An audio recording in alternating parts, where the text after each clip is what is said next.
वाले को मैं कहता हूं कि आप दिल्ली में एक पावर सेंटर क्रिएट कीजिए, आपको वहां को रत्नपान बुला रहा है। दोस्तों, ये जेपी की धरती है, जेपी ने हमें सिखाया है, जेपी की धरती ने दिखाया है कि एक आंदोलन से लालू जी, नीतीश जी, रामविलास पासवान, शरद यादव, मुलायम सिंह यादव ऐसे लोगों ने पैदा लिया है। तो क्या हाँ को रत्नपान है आपके आंदोलन, आपके छपरा के धरती से छपरा का एमएलए पैदा कर सकता है कि नहीं कर सकता है? आंदोलन हमेशा नेताओं को पैदा करता है और ये यहाँ को रत्नपान है। आने वाले समय में आप देखिएगा, लोग कहते हैं कि हाँ को रत्नपान, हमें आरक्षण चाहिए, नेता नहीं चाहिए, एमपी एमएलए नहीं चाहिए। अगर हमारा एक एमएलए होता या एक एमपी होता, अगर आईपी गुप्ता एमपी होता, तो मैं बता दूं मोदी जी को मैं मजबूर कर देता अकेला दम पे कि अध्यादेश लाओ और हमने जो आरक्षण छीना है उसको रोको।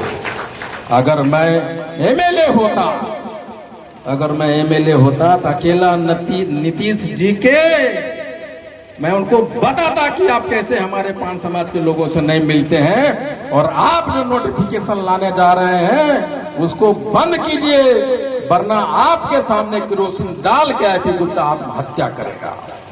नीतीश जी की औकात नहीं थी कि वो ऐसा करते, लेकिन हम वहां नहीं थे, आईपी गुप्ता वहां नहीं था, पान समाज का एक भी बेटा वहां नहीं था, यहां न दिल्ली। आखिर ऐसा क्यों हुआ? हम उस फेस बदलना चाहते हैं, हम हेलीकॉप्टर चलाना चाहते हैं, गांधी मैदान के रैली से हर एक जिला में जाना चाहते हैं, पान का झंडा लगा के हेलीकॉप्टर उड़ेगा और कहेगा कि पान का बेटा नीचे में नहीं आसमान में भी आंदोलन कर रहा है। दोस्तों, छोटी छोटी चीजें हमारे जीवन को बदलती है, बहुत छोटी छोटी चीजें।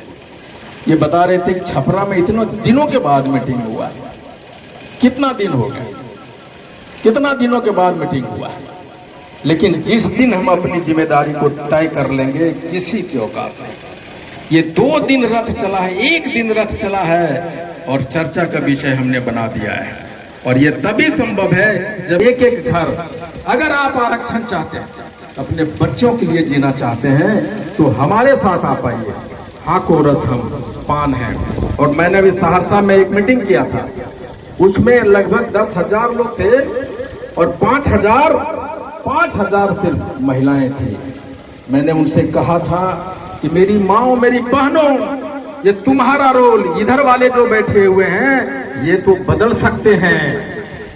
एक नेता जब आ जाता है दूसरे दल का, उसके आभा मंडल में ये बह सकते हैं। इनके दरवाजा पर एक नेता आएगा, बोलेगा अरे बाप रे बड़का आ गए, बाथरूम में जाएगा तो उनको नींद नहीं होता कि वो हमारे घर पे आए, कंधा पे हाथ रखे। लेकिन आप नहीं बदलती हैं, ये मैं जानता हूं। जिस दिन आप अपनी खोपा बांध लेंगी, केस को बांधिएगा और कहिएगा कि कसम लीजिए, खाइए, ये केस तभी धोएंगे जब आरक्षण हमारा वापस आएगा। आप खाना देना बंद कीजिए, आप पानी पूछना बंद कीजिए अपने बेटे को, अपने पति को, कहिए कि हमको बताओ कि आज तुमने हाँ को रत्नपान के लिए क्या किया है। मैंने अपना घर, अपनी बिजनेस, अपनी दुनिया सब छोड़ दिया है। एक राजमिस्त्री का बेटा, माँ का साया पहनने वाला, साया ही था। मेरी बहन करासन तेल लगाती थी चूहे मारने के लिए, वहां से आया हूं मैं, मैंने वो चीज को देखा है। इंजीनियर रहते हुए मैंने खाली पैर चला है कलकत्ता के सड़कों पे, एक जिद के कारण कि हम अपने सिद्धांत से डिगेंगे नहीं, चाहे जो समस्या हो जाए। और आज भी इस लड़ाई के लिए आईपी गुप्ता को कोई डिगा नहीं सकता है। अगर मुझे बस अकेला भी चलाना पड़ा, ड्राइवर भी अगर उतर जाएगा बस से, तो आईपी गुप्ता ड्राइविंग सीट पर बैठेगा और अकेला पूरा बिहार घूमेगा। आंदोलन और एक ही आदमी। मैं कहा था कल कि मेरे पिताजी राजमिस्त्री थे, 8 भाई बहन, मेरी माँ खुद्दी, एक मुट्ठी खुद्दी रखती थी, हम लोग शनिचर को उस खुद्दी से खिचड़ी खाते थे। मेरा पिता अपनी पूरी जवानी मेरी माँ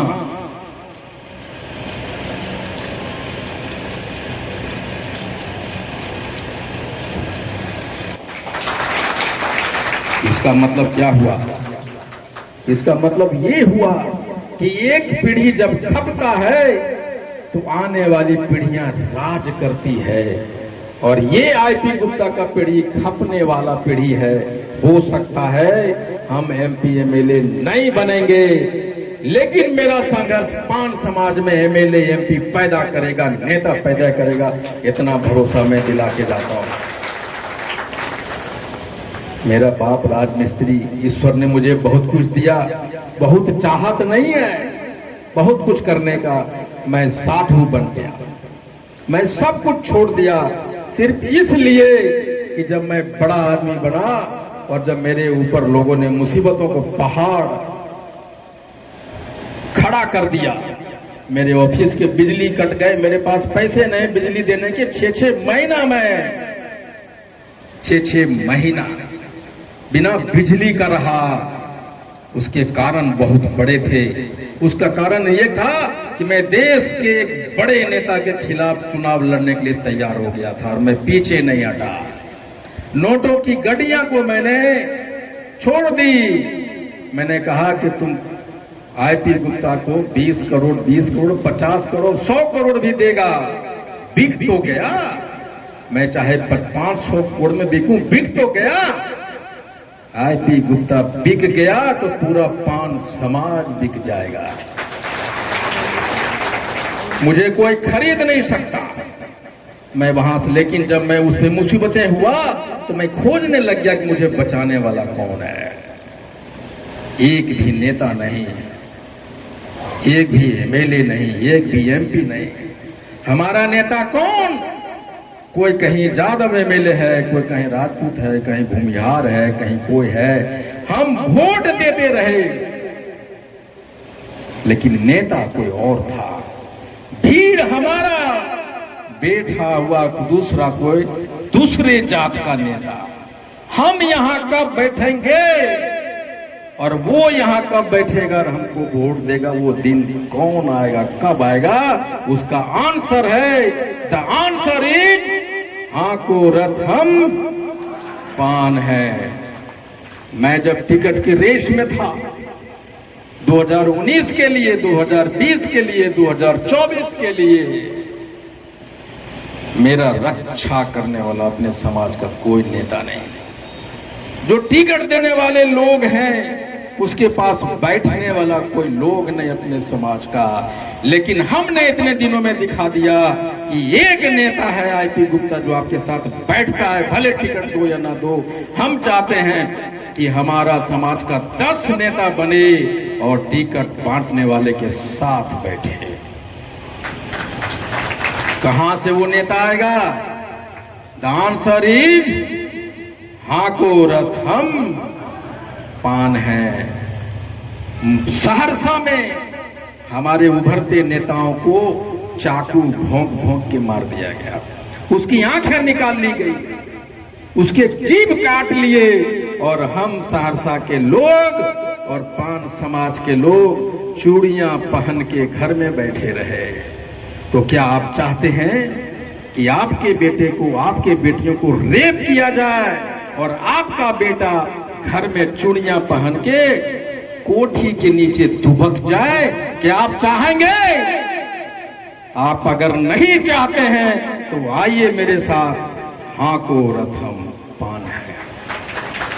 द ओनली आंसर इज हाको रथम पान है। ये सिर्फ आरक्षण की लड़ाई नहीं है, ये हम जो वर्षों से गुलाम बने हुए थे उससे मुक्ति का भी रास्ता है। हाको रथम पान है। बड़े बड़े लोग बोलते हैं 1950 से हम अनुसूचित जाति में हैं, तो मैं उन लोगों से बोलना चाहता हूं कि 1950 से राजनीति नहीं है, हम पान हैं तो फिर हमें क्यों नहीं मिला वो दर्जा? अगर हम 1950